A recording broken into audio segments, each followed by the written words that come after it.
ఇంట్లోకి ట్రక్ తీసుకొచ్చుకున్నాము, ఇల్లు మూవింగ్ మేమే చేసుకుందాం అని చెప్పి. బయట మూవర్స్ని పిలిస్తేనేమో చాలా కాస్ట్ అవుతుంది. ఇట్లా అయితే కనుక మాకు ఎకనామికల్గా పడుతుంది, అందుకే మేమే తీసుకున్నాం. కంపెనీ వాళ్ళని పిలిస్తే వాళ్ళు వచ్చినందుకు 1 hour fees plus 2 hours minimum job అంట. 4.5 ton ట్రక్ ఇది, ఫస్ట్ టైం తోలుతున్నాము. అలా ఉంది పెద్దగా.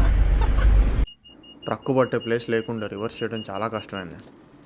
ఆస్ట్రేలియాలో ఇళ్ళకి మెయిన్ డోర్స్ చాలా చిన్నగా ఉంటాయి, ఫర్నిచర్ కూడా పట్టదు. మేము బ్యాక్ యార్డ్ నుంచి లారీ లోపలికి తీసుకొచ్చి ఫర్నిచర్ అంతా ఎక్కించాము. ఇక్కడ చూస్తున్నట్లయితే లారీకి లిఫ్ట్ ఉంది, సో ఫర్నిచర్ మనం మూవ్ చేసుకోవాలన్నా ఈజీగానే అవుతుంది. అందుకే మేమే చేసుకున్నాం ఈ జాబ్. సోఫాలు, ఫ్రిడ్జ్లు, వాషింగ్ మెషిన్, ఇంకా పెద్ద కబోర్డ్స్ ఏమన్నా ఉంటే ఇలాంటి పెద్ద పెద్దవన్నీ ఫస్ట్ మూవింగ్ చేస్తామన్నమాట. మూవర్స్ని పిలవచ్చు, కాకపోతే వాళ్ళు మా దగ్గర ఉన్న చెట్లన్నీ కదిలించడానికి వాళ్ళకి 4 hours పడుతుంది. అది కాకుండా ఇంట్లో ఉన్న ఫర్నిచర్, ఇంట్లో మిగతా సామాన్లు, ఇల్లు మార్చాలంటే కనుక వాళ్ళు దాదాపు ఒక $1,000 అంటే 50,000 ఛార్జ్ చేస్తారు. ఆ డబ్బులకి నేను 2 వారాల దాకా ట్రక్ రెంట్ తీసుకోవచ్చు.